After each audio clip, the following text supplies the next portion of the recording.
प्यार कोई जुर्म नहीं होता, लेकिन जब समाज अपनी बंद आंखों से इंसानियत को देखने से इनकार कर दे तो प्यार की सबसे खूबसूरत कहानी भी एक खौफनाक अंत में बदल सकती है।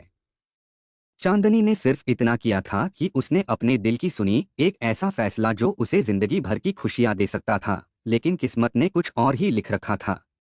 17 नवंबर 2020 को वो अचानक गायब हो गई, और जब तक उसका पता चला तब तक बहुत देर हो चुकी थी। दिल्ली की मयूर विहार पुलिस जब गांव पहुंची तो जो खुलासा हुआ उसने सबको हिलाकर रख दिया। चांदनी की बेरहमी से हत्या कर उसका शव खेत में दफना दिया गया था। पुलिस ने जब जमीन खुदवाई तो इंसानियत को शर्मसार कर देने वाला मंजर सामने आया। अपने हाथों से अपनी पत्नी की चिता को आग देते वक्त अर्जुन की आंखों में सिर्फ आंसू नहीं थे, उसमें वो दर्द था जो हर उस इंसान को महसूस होगा जिसने कभी किसी से सच्चा प्यार किया हो। तो क्या वाकई यह एक ऑनर किलिंग थी, या इस दिल दहला देने वाली हत्या के पीछे कोई और वजह छुपी थी? कौन थे वो लोग जिन्होंने चांदनी से उसकी जिंदगी छीन लिया, और पुलिस आखिर उन तक कैसे पहुंची? चलिए जानते हैं इस दर्दनाक प्रेम कहानी की पूरी हकीकत इसी वीडियो में। नमस्कार मेरे प्यारे भाइयों और बहनों, मैं विवेक कुमार।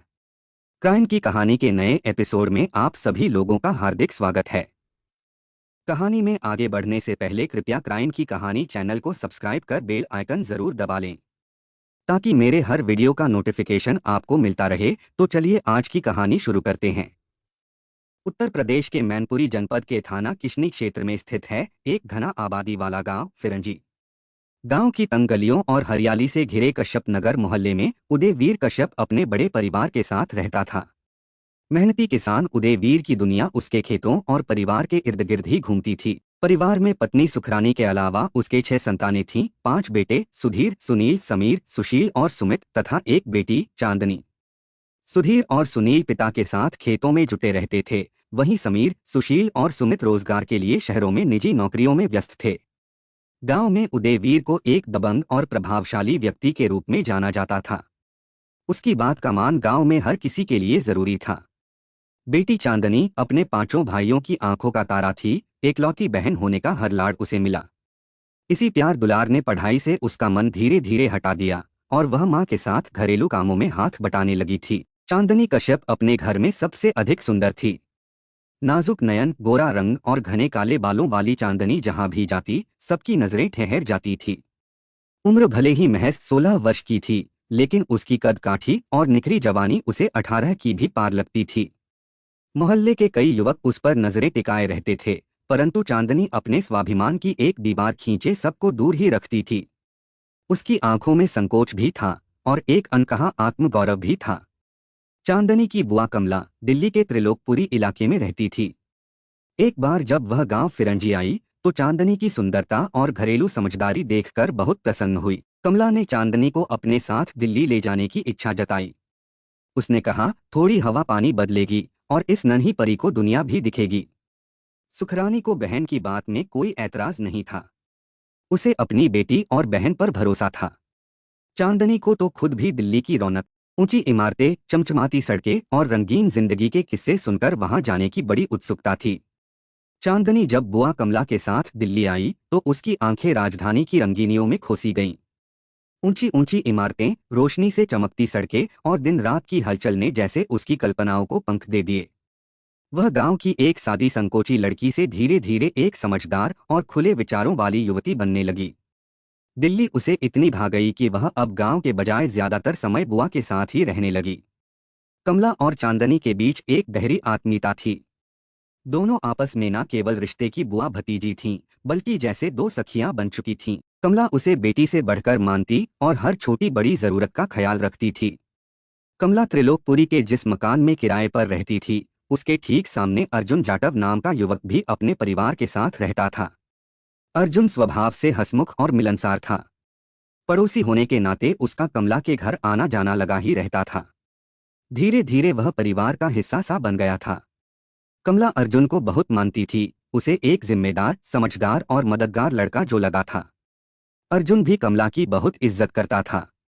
जब भी कोई छोटा मोटा काम होता, वह बिना कहे मदद के लिए तैयार रहता था। चाहे बाजार से सब्जी लानी हो या घर की कोई मरम्मत करानी हो, अर्जुन सब में आगे रहता था। अर्जुन मूल रूप से उत्तर प्रदेश के प्रतापगढ़ जिले के टोडरपुर गांव का रहने वाला था। 3 भाइयों में वह सबसे छोटा था। उसके पिता मेवाराम गांव में खेती बाड़ी करते थे, लेकिन अर्जुन का मन वहां के एकरस जीवन में कभी नहीं लगा। उसकी आंखों में कुछ और ही सपने पल रहे थे, बड़ी दुनिया देखने और कुछ कर गुजरने के सपने। यही सोच उसे दिल्ली खींच लाई थी। शुरुआत आसान नहीं थी। कई महीनों तक भटकाव और संघर्ष झेलने के बाद उसे एक फैक्ट्री में काम मिल गया। काम मिलते ही उसने त्रिलोकपुरी इलाके में एक छोटा सा किराए का मकान ले लिया और वहीं बस गया। दिल्ली की भीड़भाड़ में जब उसे कमला जैसी आत्मीय पड़ोसी मिली तो जैसे एक सुकून का कोना मिल गया हो। बातचीत के दौरान जब अर्जुन और कमला को यह पता चला कि वे दोनों ही उत्तर प्रदेश के हैं, तो रिश्तों की डोर और भी मजबूत हो गई। इसी नाते अर्जुन का कमला के घर बेरोक टोक आना जाना शुरू हो गया। कभी किसी मदद के बहाने तो कभी बस हालचाल जानने के लिए। कमला के घर आते जाते उसकी नज़र चांदनी पर पड़ी, वो चंचल, हंसमुख और मासूम सी लड़की जो हर बात में जीवन की मिठास भर देती थी। उसकी बातों में गांव की सादगी और शहर की चमक का अनोखा मेल था। अर्जुन कब उसे दिल से चाहने लगा, उसे खुद भी पता नहीं चला। जब भी अर्जुन घर आता, चांदनी उससे खुलकर बातें कर लेती थी। दोनों के बीच बातचीत का सिलसिला सहजता से बढ़ने लगा। किसी दिन मौसम की बात होती, किसी दिन दिल्ली के बाजारों की, और कभी कभी बातों ही बातों में हंसी ठिठोली भी हो जाया करती थी। इन छोटी छोटी मुलाकातों ने दोनों के बीच एक अनकहा रिश्ता बुनना शुरू कर दिया था, जिसे ना तो उन्होंने कभी नाम दिया और ना ही रोकने की कोशिश किया। धीरे धीरे अर्जुन और चांदनी के बीच मेलजोल बढ़ता गया। बातों बातों में कब दिलों के भीतर प्रेम का बीज अंकुरित हो गया। इसका एहसास उन्हें तब हुआ जब बिना एक दूसरे को देखे दिन अधूरा लगने लगा। अर्जुन अब चांदनी की मुस्कान में ही अपनी दुनिया देखने लगा था। उसकी आंखों में जब भी चांदनी की झलक पड़ती तो दिल में जैसे कोई मीठी लहर दौड़ जाती थी। चांदनी भी अब अर्जुन की आहट भर से खिल उठती। उसके भीतर एक नई उमंग जागने लगी थी, एक ऐसी भावना जिसे वह पहले कभी समझ नहीं सकी थी। अर्जुन जब भी आता, वह उसके लिए छोटी छोटी सजने संवरने की चीजें ले आता, कभी कंघी, कभी बिंदी, कभी चूड़ियां। ये तोहफे महंगे नहीं थे, पर उनमें अर्जुन का स्नेह, अपनापन और नजाकत छिपी होती थी।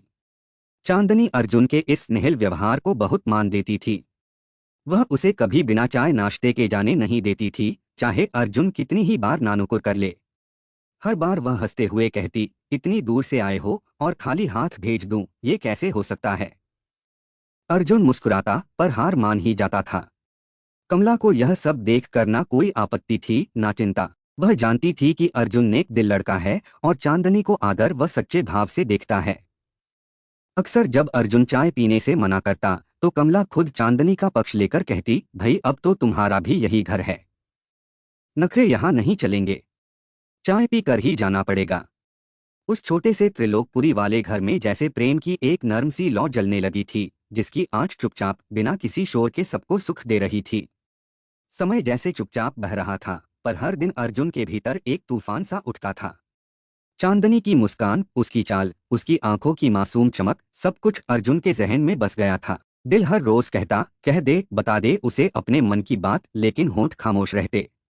उसे डर था, कहीं चांदनी ने इन भावनाओं को गलत समझ लिया, कहीं वह नाराज हो गई तो उस पवित्र रिश्ते की गरिमा क्या रह जाएगी। इसी दुविधा में दिन बीतते गए, रातें करवटों में कटती रहीं। कभी कभी तो वह चांदनी को उसी मासूमियत और मोहक हंसी के साथ सपनों में देखता। उसका दिल अब उस तक पहुंचने को मचल रहा था। और फिर एक सुबह सूरज की किरणों के साथ अर्जुन ने दृढ़ निश्चय कर लिया, अब और नहीं, आज तो कह ही दूंगा। वह तैयार हुआ, खुद को बार बार आईने में देखा, जैसे दिल की बात चेहरों से पहले निकल जाएगी।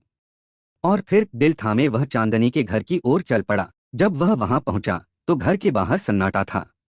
दरवाजे पर आहट पाते ही चांदनी भीतर से बाहर निकली और मुस्कुराते हुए बोली, अच्छा जी, आप हैं। अर्जुन थोड़ा सकपकाया, लेकिन संभल कर बोला, बुआ जी कहाँ हैं। उसकी निगाहें चांदनी के चेहरे पर टिक गई थीं। आज वह कुछ अलग ही लग रही थी, जैसे खुद जवाब बनकर सामने खड़ी हो। चांदनी ने मुस्कुराते हुए कहा, वो तो अभी अभी बाजार गई हैं। अर्जुन के लिए यह मौका किसी स्वप्न से कम नहीं था। चांदनी उसके सामने थी, अकेली, मुस्कुराती हुई, और सबसे बढ़कर उसके भीतर की हलचल को महसूस करती हुई। वह कई बार कुछ कहने को हुआ, पर हर बार शब्द होठों तक आकर ठिठक जाते। चांदनी ने उसे गौर से देखा। उसकी आंखों में कुछ सवाल थे और होठों पर एक कोमल मुस्कान। वह एक कदम आगे बढ़ी और कहा, क्या बात है, तुम कुछ कहना चाहते हो लेकिन अटक जाते हो। अर्जुन ने निगाहें झुका लिया। कुछ नहीं चांदनी, उसने झूठ बोला, पर आवाज में कंपन था। चांदनी ने उसकी कलाई थाम लिया। छुअन में आत्मीयता थी, विश्वास था। नहीं, कुछ तो है, अब तुम्हें बताना ही होगा। अर्जुन की सांसें तेज हो गईं। उसने एक पल को उसकी आंखों में देखा। उन आंखों में अपनापन था, मगर उसके अपने डर भी कम नहीं थे। उसने रुकते रुकते कहा, चांदनी मुझे डर लग रहा है, इसलिए मत पूछो। चांदनी अब पीछे हटने वाली नहीं थी। उसका स्वर धीमा मगर दृढ़ था। नहीं, मैं आज पूछ कर ही मानूंगी, आखिर बात क्या है। चांदनी के शब्दों ने अर्जुन के मन में हलचल मचा दिया। जब कमला ने चांदनी के दूसरी बिरादरी के लड़के से प्रेम करने की बात बताई तो सुखरानी का दिल मानो धड़कना ही बंद हो गया। उसके कदम थम गए और उसे लगा जैसे जमीन उसके पैरों तले से खिसक गई हो। घर की चारदीवारी में अचानक सन्नाटा छा गया। माँ और भाइयों ने चांदनी को पहले तो डांटा फटकारा, उसके मन की सारी भावनाएं अनसुनी कर दिया। फिर प्यार भरे स्वर में सुखरानी ने गंभीरता से समझाना शुरू किया, बेटी कुंवारी लड़की की इज्जत सफेद चादर की तरह होती है। एक बार उस पर धब्बा लग जाए तो वह जीवन भर नहीं धुलता है। अभी भी वक्त है, तुम अर्जुन को भूल जाओ और उससे नाता तोड़ दो। चांदनी ने आंखों में आंसू लिए, लेकिन आवाज में दृढ़ता के साथ कहा, कैसे भूल जाऊं अर्जुन को, मैं उससे प्यार करती हूं और वह भी मुझसे प्यार करता है। हमने शादी करने का फैसला भी कर लिया है। सुखरानी की आवाज कठोर हो गई, यह सब बकवास है। अर्जुन हमारी जाति का लड़का नहीं है, इसलिए तुम्हारा अर्जुन के साथ कोई रिश्ता नहीं हो सकता है। तुम्हारे अन्य भाई भी हैं। अगर तुमने दूसरी बिरादरी के लड़के से शादी कर ली तो समाज में हमारी नाक कट जाएगी। फिर तुम्हारे भाइयों का रिश्ता कैसे चलेगा। सुखरानी ने अपनी बेटी को कितनी भी समझाया, पर चांदनी की दिल की बात पर उसका कोई असर नहीं हुआ। अर्जुन के प्यार का जादू इस कदर छा चुका था कि माँ की हर नसीहत उस पर बोझ की तरह लग रही थी। सुधीर और सुनील ने बार बार गांव चलने को कहा, लेकिन चांदनी ने दृढ़ता से मना कर दिया। जब सुधीर ने जबरदस्ती ले जाने की बात की तो चांदनी ने बिना हिचकिचाए पुलिस को फोन करने की धमकी दे दिया। पुलिस का नाम सुनते ही कमला घबराई। उसे नहीं चाहिए था कि परिवार के मामले में बाहर से दखल दिया जाए। उसने सुखरानी और सुधीर को मनाया, मैं खुद अब चांदनी पर नजर रखूंगी। आप लोग निश्चिंत होकर गांव लौट जाओ। कमला के आश्वासन पर वे मान गए और गांव लौट आए। चांदनी ने अर्जुन से अपना रिश्ता खत्म नहीं किया। वह पहले की तरह ही उससे मिलती रही, लेकिन अब खुलकर नहीं, चोरी छिपे मिलती थी। एक दिन जब वे एकांत में मिले तो चांदनी ने अपनी बेचैनी जाहिर करते हुए कहा, अर्जुन, आखिर हम कब तक छिप छिप कर मिलते रहेंगे। तुम मुझसे शादी क्यों नहीं कर लेते। अर्जुन ने गंभीर स्वर में कहा, शादी के लिए तो मैं तैयार हूं, लेकिन तुम्हारे घर वाले राजी नहीं हैं। चांदनी ने साहस से जवाब दिया, तुम उनकी चिंता मत करो। वे राजी ना हो तो क्या हुआ, हम भाग कर शादी कर लेंगे। अर्जुन ने मुस्कुराते हुए कहा, तब ठीक है चांदनी, जब तुम तैयार हो हम जल्द शादी कर लेंगे। अर्जुन ने अब चुपके चुपके चांदनी से शादी करने की तैयारी शुरू कर दिया। उसने अपने माता पिता से भी बात की और अपने प्यार की सच्चाई बताई। बेटे की खुशी देखकर वे भी उसकी शादी को राजी हो गए। फिर वह दिन आया, 12 जून 2020। चांदनी अपनी बुआ के घर से अर्जुन के साथ भाग निकली। दोनों साथ में प्रतापगढ़ जिले के अपने गांव पहुंचे। वहां की पावन धरती पर दुर्गा माता के मंदिर में जाकर उन्होंने अपने प्यार को एक पवित्र बंधन में बांध लिया। वहीं दूसरी तरफ चांदनी के भाग जाने की खबर कमला ने उदयवीर और सुखरानी को दिया। उनके दिलों में गहरा दुख हुआ, लेकिन उन्होंने ना तो उसे खोजने की कोशिश किया, ना ही पुलिस की मदद लिया। शायद वह समझ गए थे कि अब चांदनी की जिंदगी उनके नियंत्रण से बाहर है। वे उसे उसके हाल पर छोड़ गए, मन ही मन यही सोचते हुए कि वक्त ही सही फैसला बताएगा। 2 दिन अपने गांव टोडरपुर में बिताने के बाद अर्जुन फिर से दिल्ली लौट आया। त्रिलोकपुरी में उसने नया कमरा किराए पर ले लिया और चांदनी के साथ पति पत्नी की तरह रहने लगा। शादी से पहले उसने पुराना कमरा खाली कर दिया था ताकि दोनों का नया जीवन नई शुरुआत से भरपूर हो। वहीं सुखरानी के बेटे सुधीर और सुनील अपनी बहन के इस गलत कदम से भीतर से बुरी तरह बौखला गए थे। 5 भाइयों की इकलौती बहन का दूसरी बिरादरी के लड़के के साथ भाग जाना उनके दिल में गहरी चोट थी। वे अपने भीतर जलन और नफरत की आग महसूस करने लगे। वे सोचते थे, हम तो कुछ कर भी नहीं पाए और वह हमारे बीच से चली गई। उनके मन ने अब चांदनी को सबक सिखाने की ठानी थी, लेकिन त्रिलोकपुरी में उसका ठिकाना पता न होने से वे असहाय थे। इसी बीच शादी के 2 महीने बीतते बीतते चांदनी के दिल में अपने भाई सुनील की याद घुलने लगी। सुनील वह भाई था जो अपने क्रोध और गुस्से के बावजूद अपनी बहन से गहरा प्यार करता था। उस प्यार का एहसास चांदनी के मन को भी छू गया। चांदनी का भी अपने भाई सुनील के लिए दिल उसी तरह धड़कता था। रक्षाबंधन के त्योहार पर जब उसने सुनील की सूनी कलाई की याद महसूस किया तो उसका धैर्य जवाब देने लगा। दिल की आवाज को दबा नहीं पाई और फोन उठाकर उसने भावुक होकर कहा, भैया मैं चांदनी बोल रही हूँ। आज रक्षाबंधन है, तुम्हारी याद सता रही है। फोन पर बहन की मीठी आवाज सुनकर सुनील का भी दिल भर आया। उसकी आंखों में आंसू आ गए और उसने भी भावुक होकर कहा, कहाँ हो बहन, मुझे भी तुम्हारी याद सता रही है। अम्मा और दादा भी तुम्हारे लिए बहुत चिंता करते रहते हैं। बहन तुम्हारे इस फैसले से हम सब दुखी हैं, लेकिन अब हमने दिल पर पत्थर रख लिया है और तुम्हारे फैसले को स्वीकार कर लिया है। अब ऐसा करो, जब हो सके अर्जुन के साथ गांव आकर घूम आओ। दोनों के बीच यह प्यारा सा संवाद परिवार के टूटे हुए रिश्तों में फिर से भरोसे और प्यार की किरण जगा गया था। चांदनी और सुनील के बीच मोबाइल फोन पर बातचीत शुरू हुई, जो धीरे धीरे रोजाना की आदत बन गई। एक दिन बातचीत के दौरान सुनील ने कहा, घर के सब लोग चाहते हैं कि तुम जल्द ही एक बार गांव आकर हमारे बीच आओ। चांदनी ने इस बात को सुनकर खुशी खुशी गांव आने की हामी भर दिया। शाम को जब अर्जुन फैक्ट्री से घर लौटा तो चांदनी ने उससे 2-4 दिन के लिए मायके जाने की इच्छा जाहिर किया। अर्जुन ने शुरुआत में साफ मना किया, लेकिन बाद में उसने मन ही मन मान लिया और 17 नवंबर 2020 को चांदनी अकेले ही दिल्ली के त्रिलोकपुरी से अपने मायके फिरंजी पहुंच गई।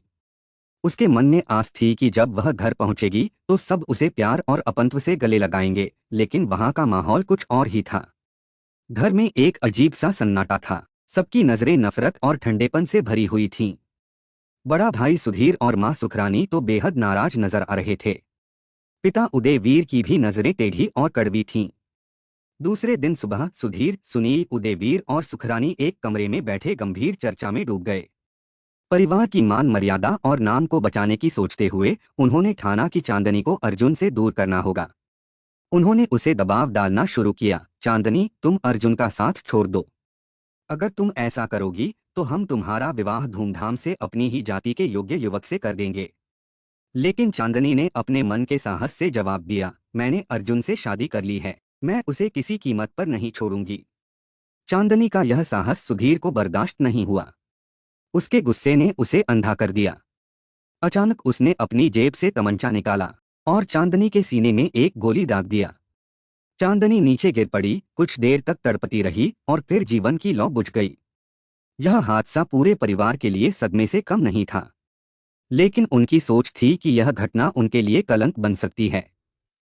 इसलिए उन्होंने मिलकर एक दूसरे से वादा किया, हम सब एक होकर चांदनी की लाश को छुपाएंगे ताकि कोई इस मामले को उजागर न कर सके।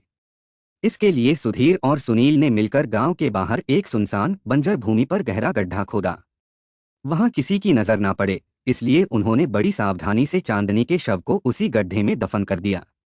उनकी सोच थी कि अब कोई इस कड़वी सच्चाई को नहीं जान पाएगा। इधर अर्जुन बेचैन था। जब से चांदनी मायके गई थी उसका फोन लगातार बंद रहता था। उससे बात नहीं हो पा रही थी, जो उसके दिल को और भी बेचैन कर रहा था। हर पल चांदनी की चिंता उसकी रूह को कुचला जा रही थी। अचानक उसने फैसला किया कि वह सच जानने के लिए अपने गांव जाएगा। अपने माता पिता के साथ वह फिरंजी पहुंचा और वहां चांदनी के घर वालों से उसकी खोज में जुट गया। अर्जुन ने अपने माता पिता के सामने बताया कि उसे डर है कि शायद चांदनी के घर वाले उसे कैद कर रखे हैं।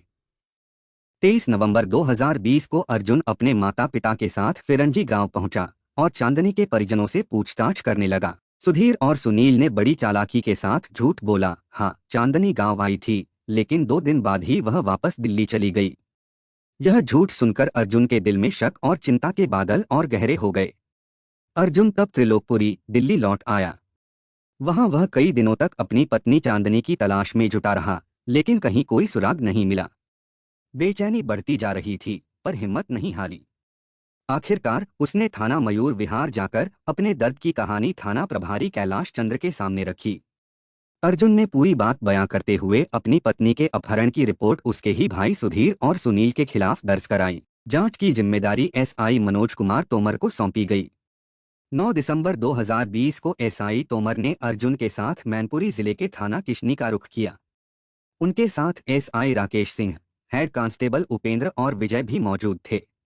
किशनी थाना प्रभारी अजीत सिंह को पूरी स्थिति से अवगत कराते हुए उन्होंने आरोपियों के खिलाफ सख्त कार्रवाई की तैयारी शुरू कर दिया।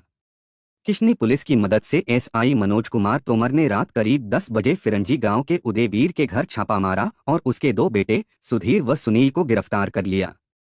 थाने लाकर जब उनसे कड़ी पूछताछ की गई तो उन्होंने शुरू में कहा कि चांदनी वापस दिल्ली चली गई थी, लेकिन पुलिस को उनकी बातों पर भरोसा नहीं हुआ। जब पुलिस ने सख्त रवैया अपनाया तो सुधीर और सुनील टूट गए।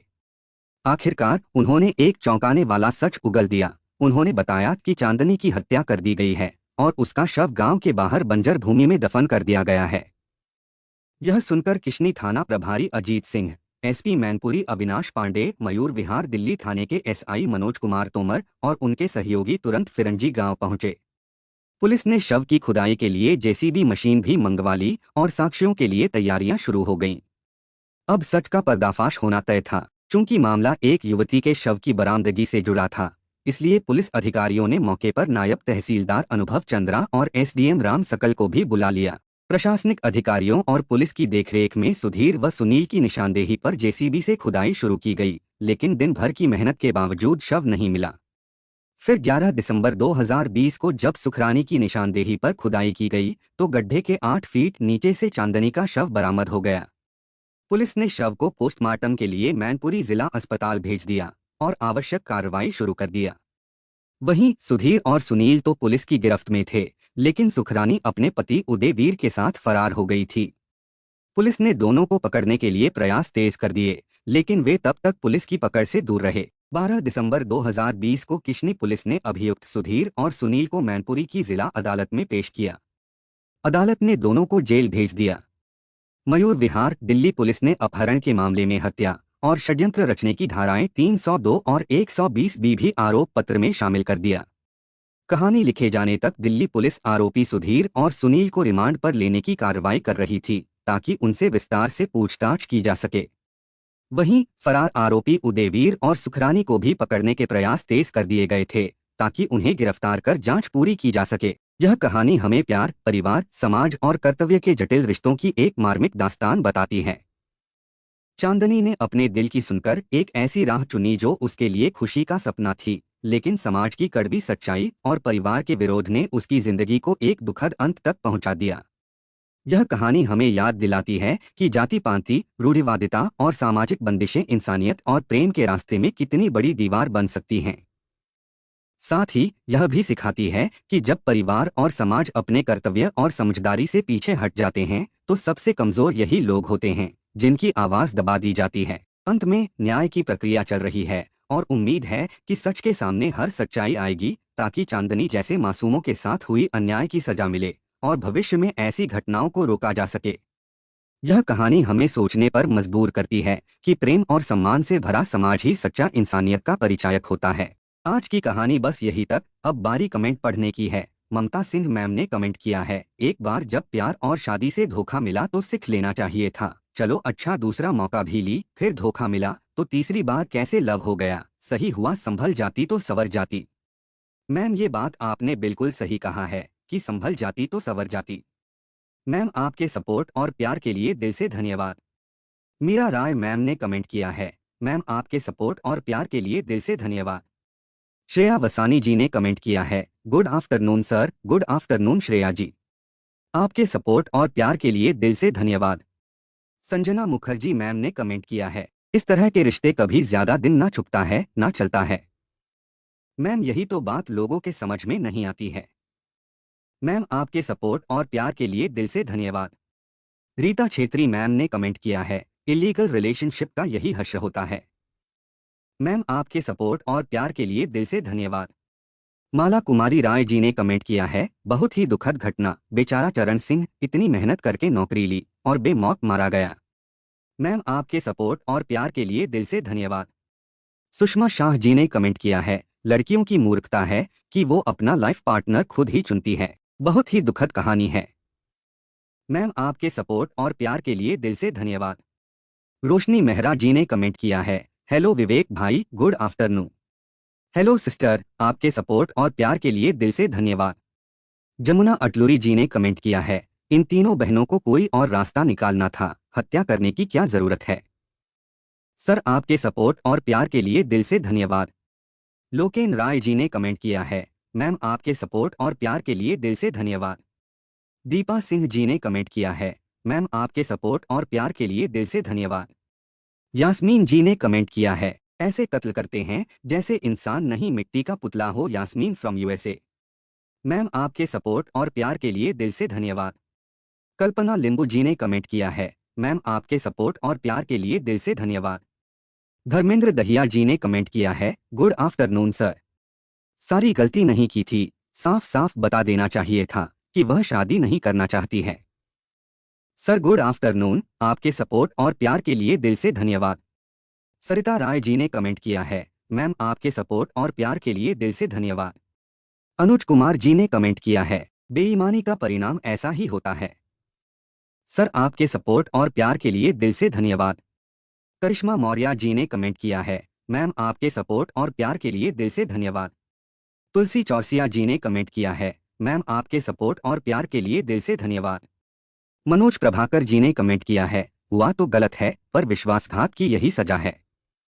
97% लोग सेकंड ओपिनियन घटिया सोच के मालिक होते हैं क्योंकि उनका कैरेक्टर भी शुभदा जैसा होता है। सर आपके सपोर्ट और प्यार के लिए दिल से धन्यवाद। राहुल जयकर जी ने कमेंट किया है, फर्स्ट लाइक कमेंट विवेक जी। सर आपके सपोर्ट और प्यार के लिए दिल से धन्यवाद। विनोद राजपूत जी ने कमेंट किया है, सर आपके सपोर्ट और प्यार के लिए दिल से धन्यवाद। विक्रम सोहल जी ने कमेंट किया है, कृष्णा ने सही किया, उसका भरोसा टूटा। सर आपके सपोर्ट और प्यार के लिए दिल से धन्यवाद।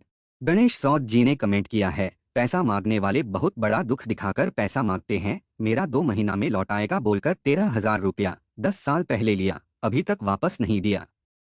सर ऐसे बहुत से लोग हैं जो पैसा लौटाना ही नहीं चाहते हैं।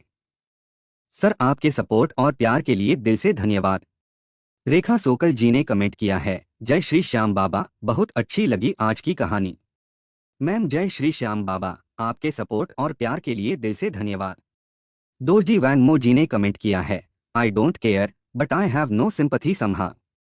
मैम आपके सपोर्ट और प्यार के लिए दिल से धन्यवाद। सनी भंडारी जी ने कमेंट किया है, गुड आफ्टरनून एवरीवन। सर आपके सपोर्ट और प्यार के लिए दिल से धन्यवाद। स्वसीम जी ने कमेंट किया है, अकेली औरत घर पर हो तो किसी के लिए भी डोर क्यों ओपन करती है, क्यों डेथ को दावत देती है। स्वसीम जी आपके सपोर्ट और प्यार के लिए दिल से धन्यवाद। मेरे कुछ भाई और बहन ऐसे भी हैं जो डेली के लिसनर हैं, हर वीडियो को देखते हैं और कमेंट करते हैं, जैसे सोनल करेलिया जी, सिमरन सावी जी, निर्मला अरबल जी, डेविड सर, जहीर डॉन जी, कंचन पटेल मैम, खुशी खान जी, तहर भाई जी, विवेक जी, गणपत सिंह भाटी जी और सभी भाई बहनों को शुक्रिया जो मेरे वीडियो को लाइक शेयर और कमेंट करते हैं। आप लोग ऐसे ही अपना प्यार बनाए रखिए, मैं आप लोगों के लिए रोज नए वीडियो लाता रहूंगा। कहानी को लास्ट तक सुनने के लिए आपका धन्यवाद।